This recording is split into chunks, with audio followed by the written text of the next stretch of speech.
Association ये भारतीय railway के समस्त loco pilot assistant loco pilot का संगठन है। इसका अस्तित्व 1969 से है।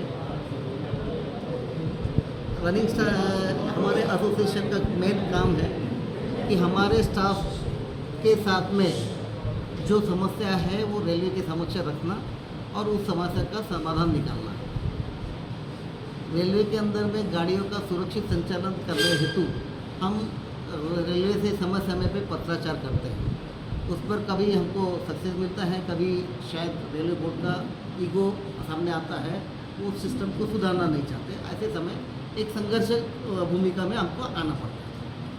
आज यहाँ पे जो मीटिंग हो रही है, इस ब्रांच का बायनल जनरल बॉडी मीटिंग है।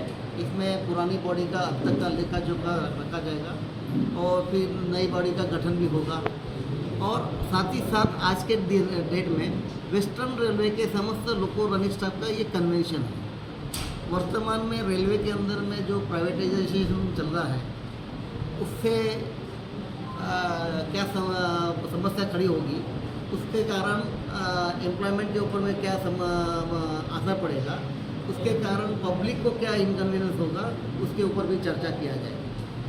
साथ ही साथ हमारे संगठन का मेन लड़ाई जो है कि रनिंग स्टाफ और तमाम वो कर्मचारी जो सरकारी कर्मचारी है, यहाँ तक कि हम ये बोल रहे हैं कि प्राइवेट के भी कर्मचारी हैं, उनको पोस्ट रिटायरमेंट एक सिक्योर लाइफ होना चाहिए, चाहे वो आप भी हो चाहे कोई भी रहे। ओल्ड पेंशन स्कीम क्यों लाई गई थी? क्योंकि आजकल मीडिया के माध्यम से सरकारी तंत्र को ध्वस्त करने की जो कारपोरेट प्रणाली है, उस कारपोरेट प्रणाली में ये बताया जा रहा है कि ओल्ड पेंशन स्कीम के कारण बजट के ऊपर में काफ़ी बड़ा असर हो रहा है, जबकि ये गलत प्रचार है।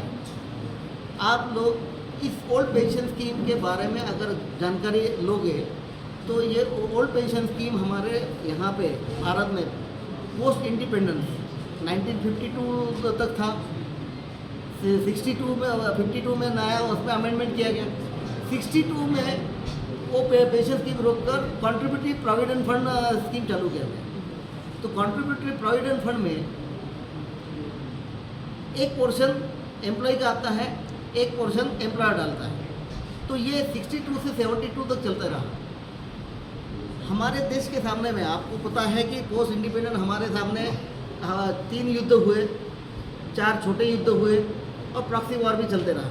तो ऐसे समय में गवर्नमेंट ने क्या सोचा कि हमारी इकोनॉमिकल कंडीशंस के चलते हर महीने का कंट्रीब्यूशन हम एम्प्लॉय के खाते में जमा करने की बजाय वो क्यों न हम नेशनल इंफ्रास्ट्रक्चर पे लगाए और उसके बदले में पेंशन स्कीम चालू किया जाए। तो उन्होंने क्या किया, वो गवर्नमेंट का कंट्रीब्यूशन जो एम्प्लॉय के प्रोविडेंट फंड में आता था उसको रोककर नेशनल इंफ्रास्ट्रक्चर पे लगाना शुरू किया।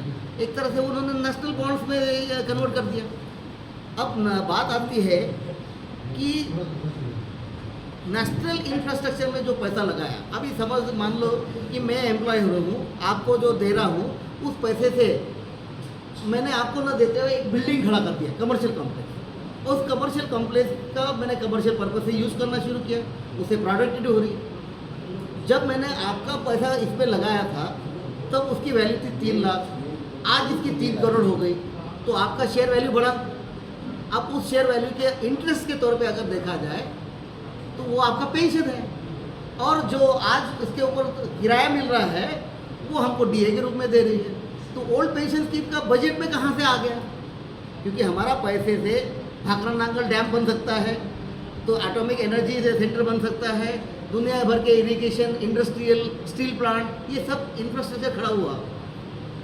तो आज उसकी जो प्रोडक्टिविटी है उससे अगर हमको पेंशन दे रही है तो गवर्नमेंट के बजट में कहाँ से फर्क आ गया? तो ये एक गलत जो प्रथा है, इसके खिलाफ लड़ाई लड़ रहे हैं। क्योंकि हमारा जो देखो, आपको ये बता दूं कि सुप्रीम कोर्ट का एक जजमेंट आया। उन्होंने क्या बोला, पेंशन जो है ये बख्शी ही नहीं है, ये डिप्रेस पे है। डिप्रेस पे बोलोगे तो कौन सा? जो सरकार हमारे प्रोविडेंट फंड में डालती है। अब गवर्नमेंट ने हमारे प्रोविडेंट फंड में डालने के बजाय अपने तरफ डाइवर्ट कर दिया। तो पहले तो उसका हिसाब दो ना कि हमारा पैसा आपने कहाँ कहाँ डाला, उसकी प्रोडक्टिविटी क्या है और उस प्रोडक्टिविटी का आज क्या है। आपको याद होगा सेकंड वर्ल्ड वार के बाद में जर्मनी ने अपने को रीबिल्ड करते समय नेशनल बॉन्ड्स निकाला था और वर्ल्ड से लोगों को बोला गया था कि आप हमारे देश के उद्धार के लिए इन्वेस्ट कीजिए, इसके बदले में आपको रिटर्न्स मिलेंगे। हमारे इंडिया में भी एक हैदराबाद में व्यक्ति है जिसके पास में जर्मन बॉन्ड्स है, उसकी वैल्यू आज हजारों करोड़ रुपए की है। इसके बारे में बीच में आया भी था। वैसा ही अगर हमारा पीएफ का पैसा जो गवर्नमेंट डाली थी, हालांकि वो हमारा डिप्रेस पे है, वो पैसा गवर्नमेंट प्रोजेक्ट में लगा है तो उसकी प्रोडक्टिविटी में हमारा शेयर वैल्यू कितना होता है, उसके बदले में आप जो पेंशन दे रहे हैं और उससे जो प्रोडक्टिविटी हो रही है वो डीए के रूप में दे रहे हैं, तो फिर बजट में कहाँ ही आ रहा है। तो ये एक जो प्रचार गलत चल रहा है उसके खिलाफ हमारी लड़ाई है। रही बात है कि रेलवे के अंदर में पोस्ट इंडिपेंडेंट जो क्रोनोलॉजी थी कि हर एक एम्प्लॉय का एक पे ऑफ द पोस्ट था, तो फर्स्ट पे कमीशन में हमारा पे ऑफ द पोस्ट क्या था, जहाँ पर रनिंग स्टाफ का जो सेकंड फायरमैन था उसका पेमेंट था 45 रुपये फर्स्ट पे कमीशन, और उस समय रेलवे के अंदर में टीसी का पेमेंट हुआ करता था 25 रुपये, एएसएम का पेमेंट हुआ करता था 30 रुपये, ये सर टेक्निकल आदमी का पेमेंट हुआ करता था 35 रुपये। वहाँ पे मेरे फर्स्ट फायरमैन का पेमेंट जो होता है वो 45 रुपये था, फर्स्ट फायरमैन का था 55 रुपये। तो वो क्रोनोलॉजी मेंटेन होना चाहिए था, 7वां पे कमीशन था, लेकिन ऐसा हुआ नहीं। फर्स्ट पे कमीशन में जो हमारा अपर पोस्ट था वो आज लोअर पोस्ट में चालू है। यहाँ तक कि 7वां पे कमीशन में ये सिचुएशन आ गई है कि जहाँ हमारे पोस्ट के प्रमोशनल पोस्ट जो अपेक्स है रेलवे के अंदर में, यार्ड में शिफ्टिंग करने वाला सीनियर सेंटर और हाई स्पीड बुलेट ट्रेन चलाने वाला मेल एक्सप्रेस लोको पायलट, सभी एक पे स्केल में है। दुनिया में ऐसा कहीं होगा? ये सबसे बड़ा डिस्क्रिमिनेशन हुआ। और ये होते समय जो मजदूरों के मसीहा थे, जो फेडरेशन ने अदर कैटेगरी के पे स्केल बढ़ाया, बहुत अच्छा काम किया, लेकिन हमारे पे स्केल जब घट रहे थे तो वो लोग हमारे समर्थन में काम नहीं कर पा रहे, तो हमको हमारी भूमिका लेना पड़ेगा ना। उसके लिए हमारा संगठन लड़ रहा है। हमारा रेलवे बोर्ड की गलत पॉलिसी के अंतर्गत जो सबस्टैंडर्ड पोस्ट है हमारी कैटेगरी के, जैसे मोटरमैन में है जो भर्ती लेके आए हैं, जो मेट्रो में मोटरमैन में काम कर रहे हैं, 50 किलोमीटर के दायरे में काम कर रहे हैं, वो लोग एमएससीपी के अंदर मॉडिफाइड एश्योर्ड करियर प्रोजेक्शन में उनको 5400 का ग्रेड पे, यानी कि आज के डेट में वो पे लेवल 9 में है। और मैं राजधानी लोको पायलट हूँ, नागपुर डिवीजन में मैं पे लेवल 6 में हूँ। वो वहाँ पर 2.5 लाख पेमेंट उठा रहा, मैं यहाँ पर ले रहा हूँ 2.25 लाख रुपये, तो ये तो गलत हो गया ना।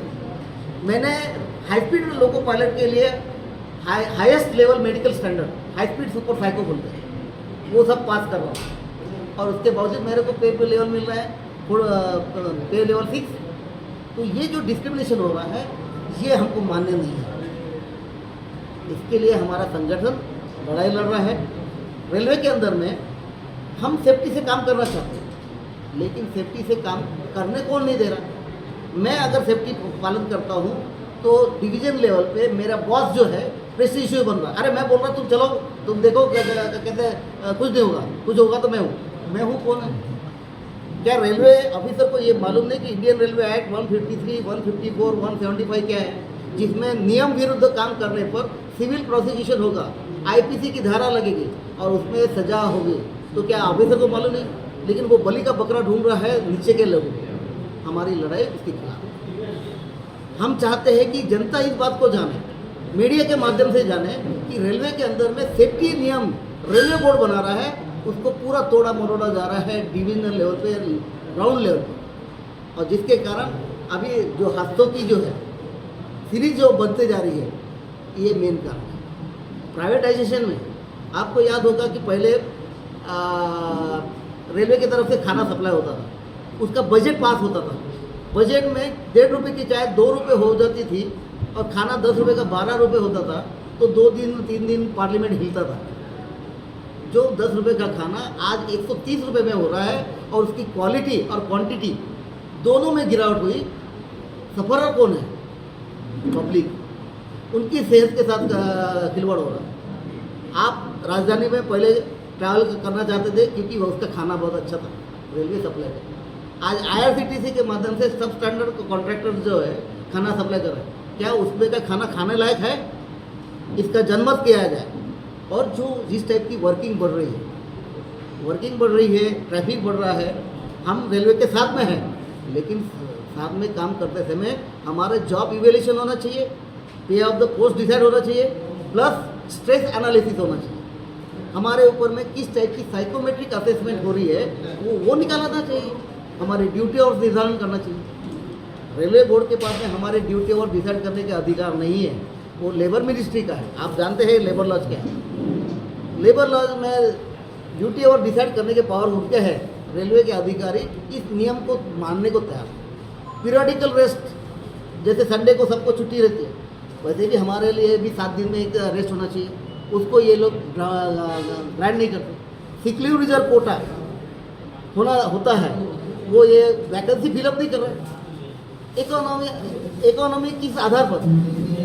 जो रेलवे के प्रोडक्टिविटी को बढ़ाता है, चाहे वो लोको पायलट हो, और जो पब्लिक रेलवे की प्रोडक्टिविटी में कंट्रीब्यूशन दे रहा है, उनकी जान के साथ खिलवाड़ करके, तो हमारा लड़ाई इस खिलाफ है। सरकार गवर्नमेंट एम्प्लॉयमेंट को ख़त्म करने का प्रयास कर रही है। आप ये समझ लीजिए कि गवर्नमेंट एम्प्लॉयमेंट ख़त्म होता है तो प्राइवेट में मिनिमम वेजेस एक्ट होगा क्या? अगर मिनिमम वेजेस एक्ट नहीं होगा तो पर कैपिटल इनकम क्या होगा? जब पर कैपिटल इनकम नहीं होगा तो नेचुरली इसका इफेक्ट क्या होगा? मार्केट पर। और मार्केट में लोगों के जेब में पैसा नहीं होगा, इंडस्ट्री कोलैप्स हो जाएगी, बेरोजगारी बढ़ेगी। तो इसका इम्पैक्ट पूरे देश में जहाँ हो रहा है, तो ऐसे समय में हमारे को आने वाले जनरेशन को प्रोटेक्ट करने के लिए उनके हाथ में अभी जो अग्निवीर का जो प्रस्ताव हुआ, आप जानते हैं कि मेक्सिको में भी इस टाइप के प्राइवेट मतलब कॉन्ट्रैक्ट मिलिट्री फोर्सेस का भर्ती किया। जब वो उस कॉन्ट्रैक्ट से मुक्त हो गए तो उसको ड्रग लॉ ने अपनी मिलिट्री में भर्ती करा ली, और पैसा हर आदमी का ईमान खरीद लेता है। तो क्या हमारे देश में इस टाइप की अनस्टेबल सिचुएशन को देखना है? अगर नहीं देखना है तो हमको हमारा रोल निभाना है, और वही हम करने जा रहे हैं। Thank you.